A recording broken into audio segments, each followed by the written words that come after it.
Yeah, so thank you for doing this interview. We obviously just met, so we know Chris. You know, Chris is a partner in this app thing we got going on.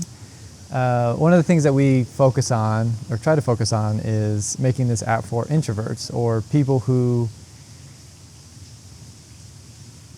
think a lot internally, and when they want to relax, or what they find rewarding is to be in quiet spaces. This is quite a quiet space, I would say. I just start simple of, what do you know of this place? Why this spot? Yeah, why this spot? Well, we've only been in Siloam Springs a couple of years, and when we first started looking at moving here, this was really my first introduction to Siloam Springs. Chris had an office that was down on Broadway, and it was a lovely space. And for the first month or two that we lived here, we actually lived in an Airbnb in one of these buildings right down here. Wow. And so we walked the dog over in this area, and it just really this is what I think of when I think of Siloam Springs. And then after we bought our house and we lived on the other side of town, anytime my people start to get on my nerves, this little spot right over here is where I come. I park there. Sometimes I get out and walk around. Sometimes I just stay and eat a sandwich in the car. Yeah. But it's very peaceful to me, and it's a place that's very reflective. There's some war monuments that are kind of scattered around the park, and it's just a very soothing place for me. Has places like this always been? Yes. Yes. Usually parks, usually close to water.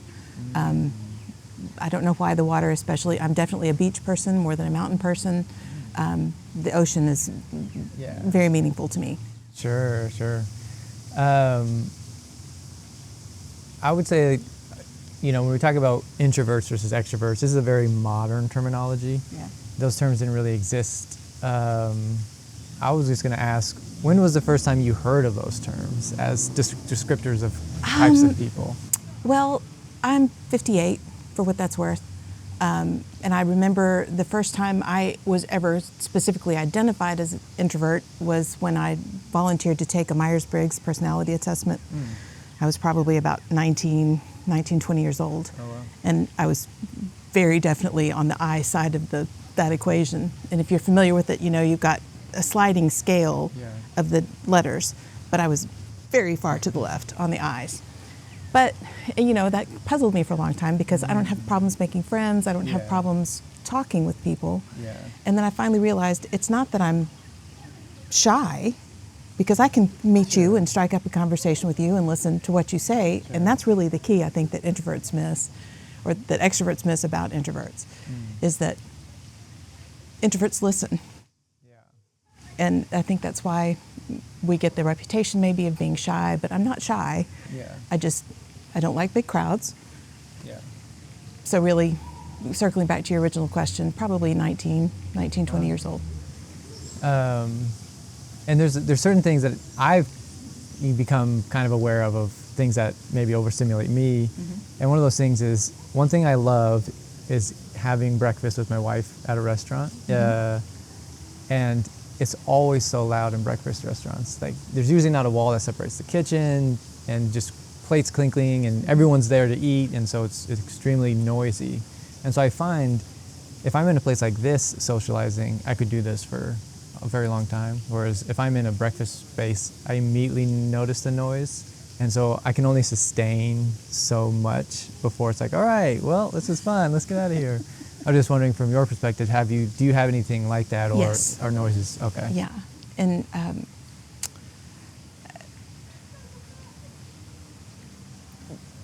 recently, Chris's sister was in town for a visit, and we were looking, things we could do that she would be interested in, and we ended up going to Crystal Bridges on a Sunday afternoon. I love Crystal Bridges. Sure. I love to do the parks. I love to do the nature walks and everything. We went through the main exhibit, and it was so loud and so crowded. And it just really took away from the experience, for me personally anyway, because I like to stop and study the art. You're in a museum, you're looking at the art, right? Yeah. And it was so noisy by the time we left. I was so glad to be in the car and have the confined space. So absolutely, crowds just do me in. Yeah, I would say that's very common. I was going to say, and do you feel like that's been how you've been throughout your life? Yes. Or do you think like you've transitioned? Okay. Yeah, So it's I been do. pretty steady. I do. And, I can think back to high school experiences at parties or at concerts, way back in the day when we went to Sure. concerts. And I did that. I don't remember feeling as suffocated or as Yeah. unnerved by it. Yeah. Yeah. But definitely, I've always had that. So one thing that, when COVID occurred, it caused tons of people to have to work remote. And for a lot of people, that was never an option. Before my generation, and especially for introverts, I would say we almost thrived in that when it became an option. And it was almost something that I didn't realize was so important until I had that. Because I always just went into the office, and there was moments where I would get overstimulated by people noise. There's something that really, grinds my gears is if I'm just working, just hearing someone talk close about something, my brain wants to hear it. I don't know if it's I just love gossip, but it's like my brain focuses on this and I literally can't focus. So I usually wear headphones. So when we were isolating in that time, I almost realized how much peace there was. I was just wondering, because before then that didn't really exist. Having to be in an office and do that kind of work, were you in environments where were just naturally overstimulating that maybe you necessarily couldn't, or could you adapt just fine to where you were at? That, as far as the lockdown goes, I was a stay-at-home mom at that point still, and both of my kids were then home all day, every day. It was like an extended summer vacation. It was torturous. But I always used to tell them when they were little, Monday is my Saturday, because everybody was gone. Everybody had gone back to work or gone back to school, and I would have the house all to myself. And I really started to realize then, when they were small, and this was pre-COVID, how much I valued that time in the house, no TV on, no music, nothing, just silence. And I thought, yeah, that's really restorative to me, to have that quiet time. I'm not the kind of person who needs the TV on or the radio on all the time. I don't need music constantly. And in work environments, thinking back to the years when I worked before I stayed home with our kids, I always had jobs where I could either be by myself or, close an office door. Again, no music, no distractions, to be able to get through work. So, in that sense, it's kind of weird that now I have a job where I work in retail and I talk to people all day, but I get to go home. It's a short shift, and I have a 35-minute commute on my way home where I don't have to talk to anybody, and I listen to a podcast or an audiobook and just decompress from the people. So one term that I learned recently was, when it comes to introverts, and there are moments where you have to give presentations, talk to groups, talk to your boss, whatever social interactions that could be uncomfortable, they described it as surface acting. Like you're putting on a performance. I can totally see that, yes. That's what I do at work. Okay. Okay, so would you say in that case, those are kind of different personalities? Yes. Of when I'm in this environment, I behave, act, speech, use this type of body language, and then the moment, and one of the things that I found that people who do have to do this thing called surface acting is you might as well be on a play performing as a character, and for anybody that's tiring. There's in essence there's a meter. I can only do this for so long until it's like, I'm done. I need to take this off so I can just be. My kids call it masking. I don't really think it's that. I don't think it's hiding yourself the way people who actually do mask do, for the reasons that they do.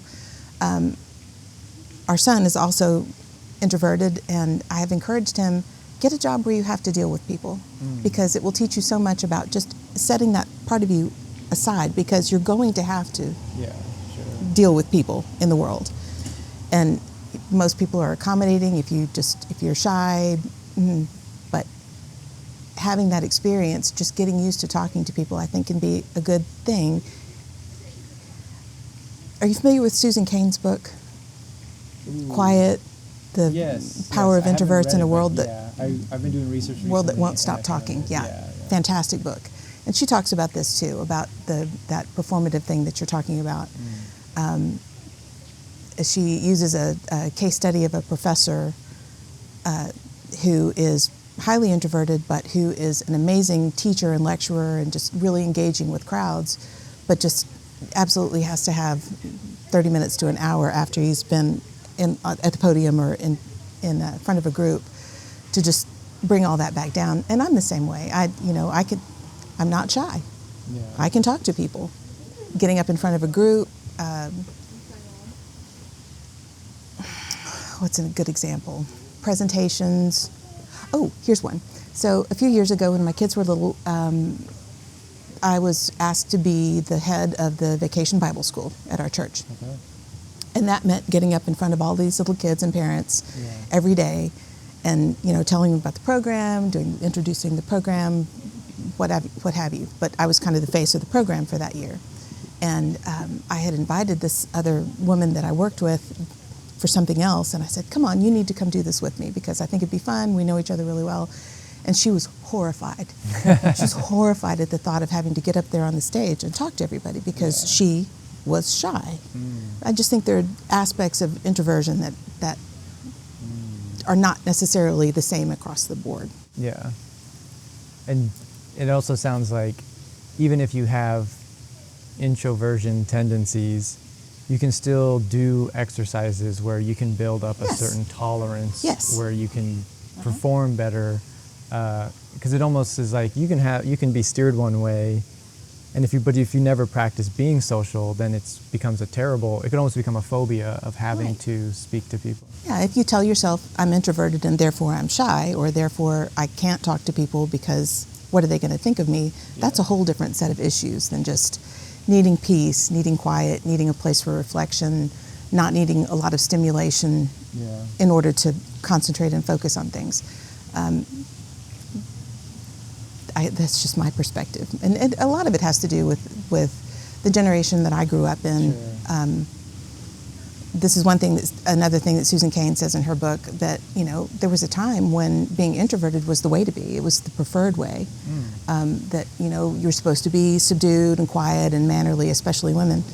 And that extroversion just really over the last 30, 40 years has become the way that everybody's kind of expected to be. You're supposed to be outgoing, you're supposed to be loud. Yeah. So. That's very interesting. I was going to ask, do you think with younger generations, with technology where most, if not all, interactions happen on an object instead of physically in person, do you think that they struggle to make those transitions into needing to be social with people? I don't want to step on you. Yes, no, go ahead. I absolutely do think that. We see it again with my son as an example. That tendency just to, and he has contact with people, but it's all via, the engagement on his phone. We're pretty restrictive about what we allow him to do on social media, but the things that he's passionate about, he's commenting on YouTube pages or whatever. So we have to kind of keep an eye on that. But yes, I absolutely do think that younger generations especially, are not as interested in having personal connection with people because that's just not what they've grown up with. And I've talked to people who have cousins or nieces or brothers and sisters who they started out their life just being online because that's just how their reality was. And as they grow up and they grow to college, they do want to be more social, but they also don't know how, because it wasn't in a world where the internet didn't exist. You just went outside and you were just around other humans and you just learned to talk to people. Mm-hmm. And in a world where it's completely optional, where you could go your entire from 0 to 18 years old not really having to do anything like that, it's more difficult, whereas like even if you have the desire to, you don't even know where to start. How do I go in front of a stranger that's my age and just introduce myself and be, hey, here's me, and how do I do that without terrible fear? Because one of the things I learned was the amount of anxiety an introvert feels before social interaction is usually much worse than the actual social interaction. So the lead up to the thing can become a nightmare and cause people not to, I'm sick, I just can't do it today. And how would you give any advice to younger people on how to overcome those fears in order to be able to kind of get themselves out there to break that Advice cycle? for young people. What would your younger self want to learn? My younger self. Well,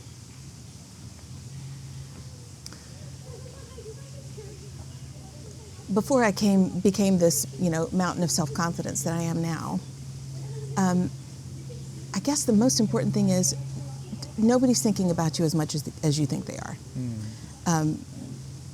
People who care about you, yes, you're present in their minds, but most of the time, people are far more interested, more concerned about what's going on in their own personal lives than what's happening with you. And you're not under the microscope that you think you are. And when you're younger, what's it called? Main character syndrome. You think you're the star of your own little movie and that everybody's watching you all the time, but they're not. They're just really not. And it's okay to just, be you, and if you're shy, it's okay. It's all right. You don't have to be the star of the show. Because the world needs people who can have a conversation. And then the second part of that would be relative to conversation. Don't be in a hurry to talk. Don't feel like everybody wants somebody else to listen to them. So if you're in a conversation with somebody, ask questions. That's the best way to be the most popular person in the room, is to be curious about other people. You don't have to volunteer a lot about it yourself in that scenario either, because you're inviting the person to talk about themselves, kind of like you are with me right now. So those would be my two pieces of advice. You are not the focus of attention that you think you are, and ask questions. Just ask questions. If you have to be in a social situation, how was your weekend? Where did you get those shoes? And because everybody's always happy to talk about themselves. Sure. I also, personally find places like this really important. Public places that are outside where you can just sit. And one thing I like is just people watching, just observing other people. And do you make up stories about people? Of course. Do you? Oh, yeah. And the same way when you go to a museum, they say a piece of art is good. When you see a good piece of art, you don't think about the artist. The piece of art makes you think about yourself. And when I people watch, I think a lot of times when I see other people, it makes me think about my own life and what I am doing or not doing, or what I should or shouldn't do. I think there's a lot of reflection of that, and there's no social pressure. And I think for younger generations, one of the things that they want more of is this thing called third places. It's not work, and it's not your house. And a lot of places now, you have to pay to get into. But one of these places is a park where you don't have to pay to go to. You can just go sit down. I think these kinds of places are really important. And the more the cities invest in building places like this, I think is really important. And I'm glad that the city of Siloam Springs built this here. For people, for you, to show people like me. Yeah, because they say the introverts versus extroverts is it's a spectrum, obviously, and they say that it's up to a third, if not half, of the population would say they're more introverted than extroverted, but they're not very vocal. So when you said, extrovertism, whatever you want to call it, kind of took over for the last 30, 40 years, it's kind of like the squeakiest wheel gets the oil situation. I think there's a big need for people who are more quiet to still feel seen, but in a way that is comfortable for them. And hopefully what we're working on, we're going to do that. But I'm just curious from you, going forward, how do you think, what could change that would allow people who are introverted to feel more seen or supported, or feel like they can navigate the world a little better than, because right now it feels like you have to be popular, you have to be loud, you have to show up, especially with social influencers and this kind of thing. For sure.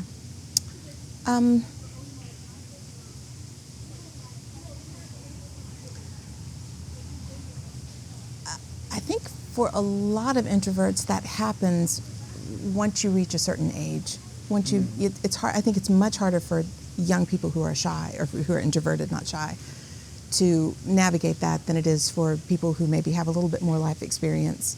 I'm not kidding when I say, I mean, I am a very confident person now, but I have not always been this way. Sure. And it was much harder for me when I was younger to put myself in a situation that was wildly uncomfortable, social situations or work situations. I had a job at one point where I was the representative for a congressman, and I would have to go to these functions as his face, as the person who represented him. Yeah. And And those were incredibly difficult for me, and I would leave as soon as I possibly could, because I'm representing somebody else, and it was difficult. That was a very difficult thing for me to do, but I learned from it. For young people, I think again, it's just having confidence that you have abilities, you have skills and talents. For many introverts, it's the ability to work alone. It's the ability to work independently. And I think we place a lot of emphasis in schools and in the workplace on teamwork and team building, and we've got to work as a team. Yeah. And I think introverts can contribute a lot to team efforts, but also bring a level of independent thinking that doesn't necessarily exist broadly in the workplace. And I think as we move forward, and this is one of, again, I keep coming back to this book because it really inspired me a lot. Susan Cain talks about this too, that where we can begin to contribute more is in standing up for independent thinking and thinking outside the box. I hate that expression, but Sure. That mentality that you do have something to contribute, even if you don't necessarily have to work as part of a team to be able to do that, and that it's okay to move forward with your idea. I mean, what you all are doing with your project, very independent thinking, and you're working as part of a team. You've brought people in to be part of that, but the idea was yours, right? This is something new, something different, independent thinking. So Yeah. And I think that's... I don't feel like I really fully answered that No, question, no. but I do feel like for young people especially, relying on your own ability to think. Yes. And you said that you took that job that was a very front-facing job. Very. For you, you were aware of your personality. What made you take that job? Were you aware that it was going to be that front-facing? And what gave you hey, I'm just going to go for it? I worked a good bit of the time on my own. I had an office where I officed alone, and people would make appointments and come in and make requests or have meetings or what have you for various things. We won't go into that. But those one-on-one meetings I handled well because, as we were discussing earlier, just a one-on-one conversation, Sure. I can listen to you, I can hear what you're saying, and I can interact with you in that space. Yeah. The hardest things, though, were those meetings where I did have to go and represent, as it were. Yeah. And that was difficult. Did I know? Yeah, I knew. And like I say, it helped me grow. It made me better at it, but it was difficult. Yeah. I still, I've had to do pitch contests just to practice pitching, but also get the name out there and just get people talking and talk to people. And I find the same way it is incredibly difficult for me to do. And before I actually go on, it's, my heart rate starts at normal, and the closer I get to presenting, it's just slowly climbing until it peaks. But then once it's over, the actual presentation seems to go by in seconds because you're just, performing. But in doing so, I've had to weather those kinds of storms, and just it's also pushed me out in a way that it's exposed me to people I never would have been exposed to, and got me into conversations I'd never been in to have. And so it's almost, you're constantly fighting that boundary. Whatever your current boundary is, you're constantly trying to push against it, because it feels like a lot of the time success is right on the other side of that boundary. You're almost like, I can't cross this boundary because I just can't. The fear is so great, but if you can overcome it just a little bit, you'll go further than you've ever thought you could go. For you, is it a matter of overthinking things, or is it a matter of shyness, as we've been talking about? I think I've always been a shy boy. I've always been that little boy that clinged to my mother's leg when in front of strangers. So always having a certain amount of shyness. But I think as an adult, it's turned into fear of how I'm going to be perceived. So how do I look? When someone looks at me and they hear me speak and they see my presentation, what are they actually taking in? Because there's always what I think I'm doing and how I'm performing. But when I see myself either on camera or I don't really know how people are taking me in. So the gap between what I believe I'm doing versus what's actually happening is where the fear is of, I really hope I'm doing a good job, or I really hope I'm doing this right or in a way that's actually effective. So just the fear of being perceived, I think, is really important, just hoping I'm doing it right. But having to let that go and just trying to accept I am who I am, I'm doing the best I can, I'm trying my best, and I can't be perfect, whatever that perfect is, that's in my head. So at some point I come to this realization of I just have to show up. Just show up, do your best, and just see what happens, which can be incredibly terrifying, but I just do it anyways. Well, really, whose expectations are you trying to meet? Your own. Yeah.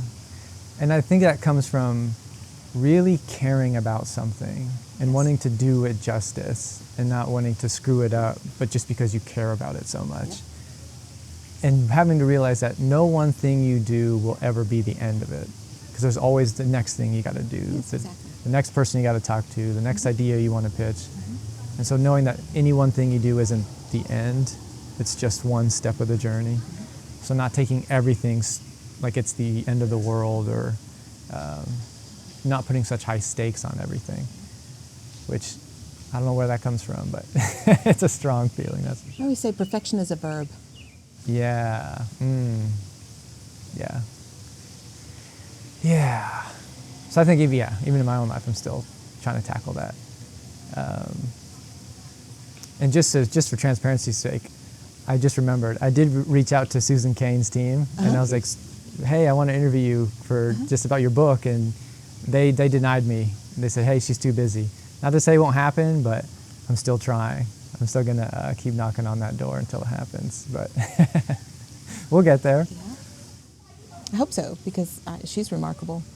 Yeah, she seemed like a really intelligent person, and she's written several books in that vein, so it'd be wonderful to have a conversation with her. Absolutely. And as I say, thank you for... Can I come? Yeah. Can I be there? Totally. Yeah, I'm your biggest fan. Yeah, if it happens, you just sit right off camera and just... That'd be great. That's funny. But yeah, thank you for having this conversation with me. It's my pleasure. Thank you.